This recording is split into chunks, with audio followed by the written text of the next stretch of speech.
নামনি অসমত ভেলাঘৰ বা হাৰলি ঘৰ আৰু উজনি অসমত মৰং ঘৰ বা মেজি বোলা হয়।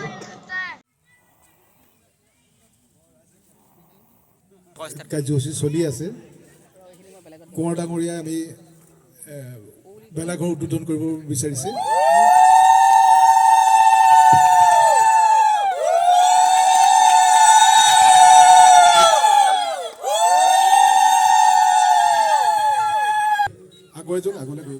ধন্যবাদ। ইতিমধ্যে ভেলাঘৰটো উদ্বোধন কৰিছে আমাৰ শ্ৰদ্ধাৰ উদ্বোধক ডাঙৰীয়াই। আমি তেখেতক মঞ্চলৈ একেবাৰে আদৰি লৈ যাম। মঞ্চৰ তেখেতে একেবাৰে উদ্বোধন কৰিব, গতিকে সকলোকে তেখেতক আগুৱাই নিবৰ বাবে মই অনুৰোধ জনাইছোঁ। ইতিমধ্যে আমি আমন্ত্ৰণ কৰা অতি শ্ৰদ্ধাৰ জ্যেষ্ঠ সাংবাদিক দিগবৈ বিনন্দ কোঁৱৰ দেৱে বহু কষ্ট কৰি তেখেতৰ সময় ব্যস্ততাৰ মাজতো আহি আমাৰ এই অনুষ্ঠানটি তেওঁ উদ্বোধন কৰিলে। তাৰ বাবে আমি তেখেতক ধন্যবাদ জ্ঞাপন কৰিছোঁ। লগতে তেখেতক আমি আজি আমাৰ সাংস্কৃতিক সন্ধিয়াৰ মঞ্চটি উদ্বোধন কৰিবলৈ আমি আমন্ত্ৰণ জনাইছিলোঁ। গতিকে দুইটা কাৰ্যসূচী তেওঁ উদ্বোধন কৰিব। এতিয়া তেখেতক চমুকৈ দুআষাৰ ক'বৰ বাবে মই অনুৰোধ জনাইছোঁ। চুকাফা সমন্বয় খেলপথাৰত সমবেত আজি এই ভোগালী বিহু উৎসৱৰ আটাইসকললৈ শুভ ৰাত্ৰি জনাইছোঁ। আজি ব্ৰহ্মাজান অঞ্চলত চুকাফা সমন্বয় খেলপথাৰত আজি যি বৃহৎ আয়োজন মাঘ বিহু বা ভোগালী বিহু উপলক্ষে এই আয়োজনত সমবেত হোৱা আটাইসকললৈ আন্তৰিক শুভেচ্ছা জনাইছোঁ। ইতিমধ্যে আমাক যিখিনি আমাৰ উদ্যোক্তা গগৈদেৱে পৰিচয় দিছে, আচলতে আমি সিমানৰ মানুহ নহয় যদিও তথাপিতো আপোনাসৱৰ সেৱা আৰু আপোনালোকৰ আশীৰ্বাদ লৈ খুব চমুকৈ দুটা কথা ক'ম। যিহেতু আমাৰ আজি নিশাৰ বাবে যি গীত গাবলৈ আমাৰ শিল্পী আহি পাইছেহি, ইতিমধ্যে আপোনালোকে ইয়াত সমবেত হৈছে শিল্পীৰ গীত শুনিবলৈ। ইয়াৰ পূৰ্বে যিখিনি কাৰ্যসূচী সমজুৱা ভোজ আটাইখিনি সমাপন হৈছে। গতিকে আপোনালোকে গীত শুনিবলৈ বাট চাই আছে। এতিয়া অৱশ্যে আমাৰ লগতে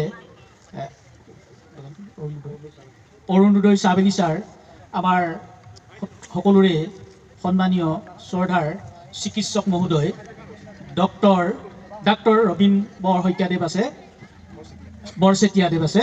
তেখেতক আমি শ্ৰদ্ধা জনাইছোঁ। তেখেতে আজি আমাৰ মাজত আছে। আমাৰ মাজত প্ৰদীপ শইকীয়াদেৱ আছে, তেখেত উদ্যোক্তা। বিশেষকৈ এই সেমেকা বতৰত আপোনালোক সমবেত হৈছেহি।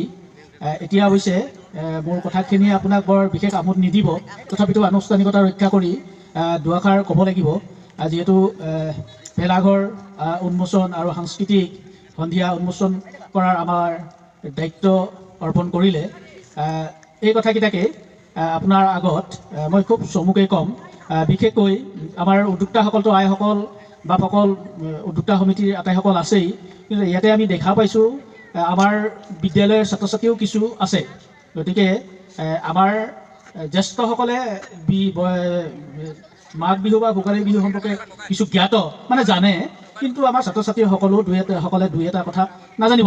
নামনি অসমত ভেলাঘৰ বা হাৰলি ঘৰ আৰু উজনি অসমত মৰং ঘৰ বা মেজি বোলা হয়। এই মেজি শব্দটো সংস্কৃত মেন্স শব্দৰ পৰা অহা, যাৰ অৰ্থ হোম। মাঘ বিহুৰ দিনা পুৱা আগলি পাতত তামোল পাণ, মাহ প্ৰসাদ, পিঠা প্ৰমান্ন, ধান এচিয়া আৰু ঘিউ চাকি আদি দি অগ্নি সেৱা কৰা আৰ্যযুগীয়া পৰম্পৰা আজিও বিদ্যমান। সেইদৰে মেজি জ্বলাওঁতে হৰিধ্বনি দিয়া হয়। মেজিৰ জুইত মাহ গোটা কৰাই ছটিওৱা আদি উল্লেখযোগ্য ৰীতি, যিটো আমি কাইলৈ ৰাতিপুৱা মেজি জ্বলাওঁতে কৰিম। ভাৰতবৰ্ষ এখন কৃষি প্ৰধান দেশ। কৃষিভিত্তিক উৎসৱ মাঘ বিহু ভাৰতৰ বিভিন্ন ৰাজ্যত পালন কৰা দেখা যায়। আমাৰ ৰাজ্যখনৰ কি উজনি, কি নামনি, কি পাহাৰ ভৈয়াম সকলো জাতি জনগোষ্ঠীয়ে নিজস্ব ৰীতি নীতিৰে পালন কৰা দেখা যায় এই মাঘ বিহু বা ভোগালী বিহু। বড়োসকলেও তেনেদৰে অতীতৰ পৰাই স্বকীয়তা বজাই ৰাখি পালন কৰি আহিছে পৰম্পৰাগত মাগো দশমী অৰ্থাৎ মাঘ বিহু বা ভোগালী বিহু। প্ৰতি বছৰে পুহ মাহৰ সংক্ৰান্তিৰ দিনা ভূমিপুত্ৰ বড়োসকলে দশমী বা মাগো উৎসৱ অতি উলহ মালহেৰে পালন কৰে। এইসকল হ'ল আমাৰ বড়ো প্ৰধান অঞ্চলত বড়োসকলৰ। ঠিক তেনেকৈ গোৱালপাৰা জিলাৰ আন এটা উল্লেখযোগ্য জনগোষ্ঠী কোচ ৰাজবংশীসকল। এই জনগোষ্ঠীটোৱেও ভিন্ন পৰম্পৰা ৰীতি নীতিৰে ভোগালী বিহু উদযাপন কৰে। তেওঁলোকে মাঘ বিহুক দুমাচি বুলি কয়। তেখেতলোকে মাঘ বিহুক দুমাচি বুলি কয়। উল্লেখযোগ্য যে অঞ্চল বিশেষে মাঘ বিহুক দুমাচি বুলি নকৈ পুখুনা দুমাচি বুলিও কোৱা পৰিলক্ষিত হয়।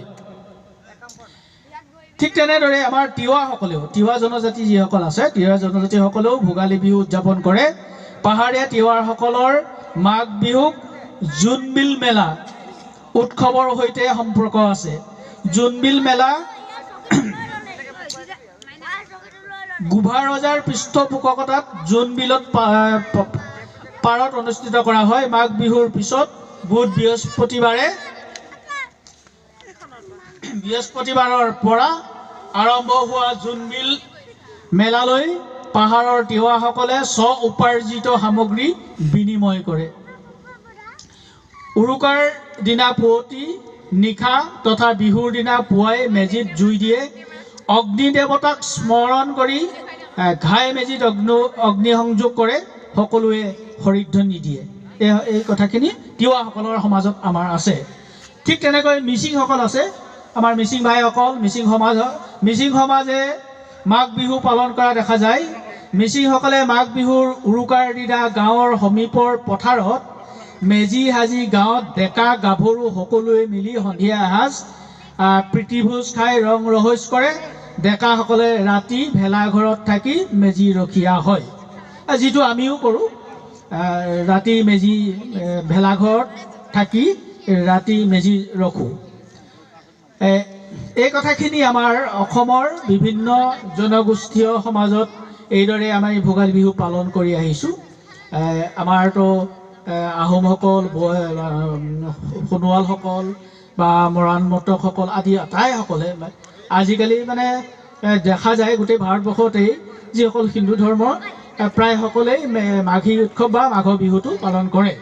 গতিকে এই বিহুটো আমাৰ সকলোৰে অতি শ্ৰদ্ধাৰ আৰু জাতীয় উৎসৱ। যেনেকৈ আমি বহাগ বিহুটো জাতীয় উৎসৱ বুলি ধৰোঁ, ঠিক তেনেকৈ মাঘ বিহুটো আৰু আমাৰ কাতি বিহু, তিনিটা আমাৰ বিশেষ বিহু। গতিকে আমাৰ মাঘ বিহুটো আচলতে জাতীয় উৎসৱৰ শাৰীতে পৰে। ভোগালী বিহুৰ উৰুকাৰ হিৰা ভৰা শুভেচ্ছা সকলোকে আমি জনাইছোঁ। উৰুকাৰ সন্ধিয়াৰ লগে লগে এসাঁজ খোৱাৰ আনন্দই সুদৃঢ় কৰক, সমাজৰ একতা আৰু জীপাল হৈ ৰওক, সাতাম পুৰুষীয়া আমাৰ পৰম্পৰা। এইখিনি কথাৰে আজি ভেলাঘৰ আৰু সাংস্কৃতিক সন্ধিয়াৰ মঞ্চ উন্মোচন কৰা হ'ল বুলি ঘোষণা কৰিলোঁ।